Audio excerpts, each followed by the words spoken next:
Hi everyone and every pony, I'm Honey Gamer Pony and welcome back to the story Flicker, read by Forrest McGilvray in the original publishing, and the story's by Xenopony. And just a quick big shout outs to Darkfire Pony 3, Tempest Berry Twist, Vinyl's Best Pony, I'm sorry, and of course Forrest McGilvray for reading the story. It was a really great story. And without further ado, I'm sorry about that. I'm just posting another video a little bit before because it's still like 5:30. So I'm still going to try and post this one and get a little more further into chapter 2 for you. So that way you're not really literally waiting for another chapter. But without further ado, let's begin. Jack warned, eyeing Rainbow sternly. I think when it comes to animals from the forest, Fluttershy knows what she's doing, AJ. She's lived on its edge most of her life. Rainbow retorted, and true. Applejack frowned. That's not what scary. I'm saying, Rainbow.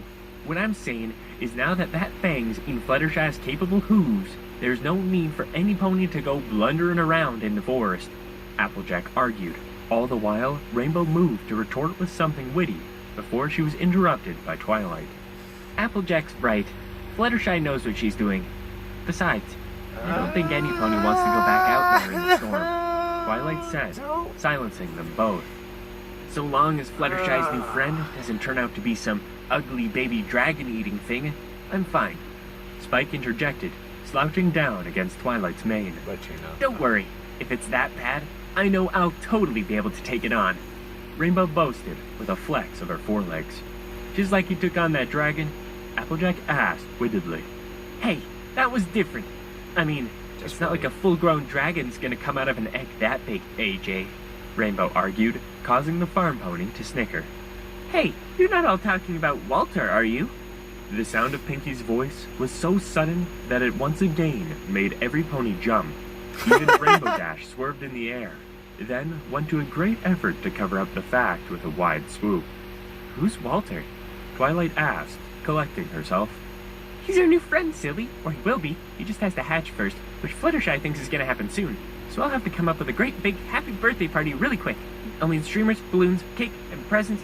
Can't have a first birthday without presents. No. Pinkie Pie explained rapidly, before gasping for air. Wait. This birthday is gonna be the egg? Special. Rainbow asked in skeptical surprise. Of course. Every pony's gotta have a name, silly. Although, considering we don't know what he is yet. He? Twilight asked, raising an eyebrow. Yeah, it's gonna be a boy. Call it a hunch, Pinkie said, waving a hoof dismissively. A hunch? Well, whatever it's gonna be, it's gonna need somewhere to hatch. Fluttershy added. What about your pinky sense? Pinkie. I don't understand. How do you know it's gonna hatch anyway? Asked Starlight, as she received a very close look at the object. The light within. I'm sorry, but you can't get me with that. Like, she would have had pinky sense and sensed trouble. I don't know. I just don't know why that's not a thing. I don't know why. I don't know. Shifted once more. She's too happy right now. She's all mixed in the world of happy right now. Surface. It felt like there was something in there, staring at her. She couldn't quite make it out. No. Whatever it was, moved like a sickly black liquid through the glowing soup, squirming and writhing as if it's trying to break free. Oh, well, whatever is inside seems very restless. I haven't heard it make any noise yet, which is what some animals do when they're about to hatch. But this species must be different, Fluttershy explained, glancing back at the egg over her shoulder. The moment she did so, Starlight shied away and redirected her eyes to the ruined corridor ahead as several large doors came into view. Every pony else, other than Pinkie, looked at Fluttershy with mounting skepticism. Even Rainbow Dash's bold confidence in her foal-hood friend didn't seem strong enough to hold back her growing doubts. We'll get back to the library. I've been meaning to show Starlight some books anyway. So, if you think it's gonna hatch, at least we'll have something to read while we wait, Twilight offered, and Fluttershy smiled appreciatively as she expressed Let's her not thanks. wait. Ooh, maybe we can Let's find just some books on set it eggs, outside on the front or one that'll patio. tell us what it You can is, hatch outside. or what's gonna come out, or Pinkie began. Just give it a but nice she was warm silenced basket and seconds set later it by outside. Rainbow Dash placing a hoof over her mouth. Okay, Pinkie, I think we get it. she said with an ever-so-small hint of annoyance. Pinkie Pie smiled apologetically and sank down at Fluttershy's side. Don't worry, Walter. Your Auntie Rainbow's not always this mean, she whispered to the egg. I'm not that thing's aunt, Pinkie. Rainbow groaned as every pony moved through one of the crooked wooden doors and into the massive library chamber. By Celestia, I've never seen so many books before. Starlight gasped as her shocked eyes passed over the towering shelves of ancient knowledge, all free for the taking. The rows upon rows of old books towered upwards into the darkness that lingered amidst the great support beams of the arched roof. That's a lot of books. Rubble and debris covered the floor, crushing tables and fallen shelves under its mighty weight. That's a lot of books. Nevertheless, it looked far cleaner than most ruined castles should. That illusion of clarity was somewhat hindered by the rain as it dribbled noisily down from several large holes in the ceiling, beyond which the swirling sky churned and flashed with bright lightning. The bright flickers of the storm revealed stark images of the far side of the library, untouched by the magical glow of any pony's horn. In the gloom, there were no more books, not to mention the head of a great alicorn statue that only looked a little unsettling as its stoic face was illuminated for mere seconds by the lightning. The only other light was that emanating from within the depths of the peculiar sphere as Fluttershy made her way towards a small doorway in the library's right wall, Pinkie Pie and Rarity trotting behind her.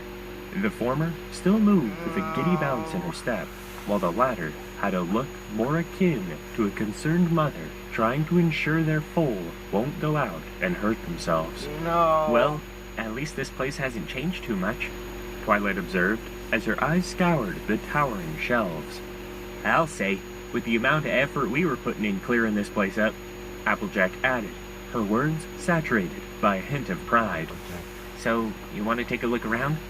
Twilight asked, turning to Starlight eagerly. Despite all of the anxiety building in her mind and the constant images of what she'd seen on the ship rushing through her mind, Starlight couldn't help but mentally squeak at the sight of so much untouched information. She'd not been all over Equestria searching for powerful magic for nothing, and now she'd hit the jackpot. Sure, although I'll have to find somewhere to start, she admitted, looking rather like an excited filly in a vast candy shop than one of Equestria's most advanced unicorns. Twilight only smiled at the giddiness of her student. To her, the sight of some pony else so willing and excited to learn was priceless, and the idea that she'd been the one to introduce such enthusiasm made her all the more overjoyed. At Starlight's words, she began looking over the great wall of books thoughtfully. I'd say take a look at the southwest wing that's near where I found the Diary of the Two Sisters, so there has to be some more interesting stuff there, Twilight suggested. Yeah, just be careful you don't find any books hidden behind secret doors or anything, Spike added with a shiver, and Twilight's ears folded as she huffed. Thanks, but what about you? Starlight asked, and Twilight swiftly recovered from her mild frustration. Oh, don't worry about me. I think I've got some research of skyships to do. Not to mention looking to see if I can find anything about our new friend, she responded, glancing back to the small sitting area into which... Spoiler alert. You're not gonna find anything. You're not. Going on a ride to death. Others had taken the orb. Death awaits. Sat in the center of the room, a makeshift nest of soft cushions forming a ring around it, as it flickered and shifted with increasing ferocity. Fluttershy watched it with wary curiosity, her sensible action only supporting the fact that she did know what she was doing. Pinkie Pie, on the other hoof, was crouched like a dog, ready to pounce on the thing, eagerly calling out every time she saw any sign of movement from her new friend. Well, while y'all are doing that, I'm gonna go make sure no pony ends up hurting themselves, Applejack said, as she began trotting towards the sitting room. Rainbow Dash looked at the farm pony for a second, then back at the others as they began to move over to the shelves. Hey, I like books as much as the next pony, Just not these kind of books, she admitted, rubbing a hoof on the back of her neck before darting off after Applejack before any pony could question. Hey, AJ, wait up! If this thing turns out to be some kind of super dragon, I want to see it too. Well, guess it's just us. Ready to find some books, Spike? Twilight asked. Her words ushered a determined salute from the baby dragon upon her back, and she muttered something along the lines of her #1 assistant was always ready. Meanwhile, Starlight trotted over to the shelves Twilight had pointed out, and after a long few minutes of looking, brought several interesting books over to the middle tables. It was no coincidence that she chose a table with a full... For real, can't go wrong with books. Books help. But in horror stories like this, books don't help. They won't. A room that contained the majority of her friends. That's a horse story. She was not about to wander off into the gloom or sit in the rain. Looking into the smaller chamber before her, she saw the others as they all watched over the glowing sphere between them with mixed expressions. Well, I can't find anything on our new friend, but I did find this. Twilight. I do apologize again. This was like maybe around 11 minutes long, but I don't want to spoil like good parts or anything. So without further ado, I gotta get to the hoochie now. This is why I posted 2 videos, so you guys weren't waiting for so long. But we paused on 25:33 of the story, so this is part 7 of chapter 2. And I hope you guys enjoyed listening and seeing my reaction. Also, big shout out again to Tempest Berry Twist, Vinyl's Best Pony, Darkfire Pony 3, and of course Forrest McGilvray. Thank you guys so much, and I hope to see you soon.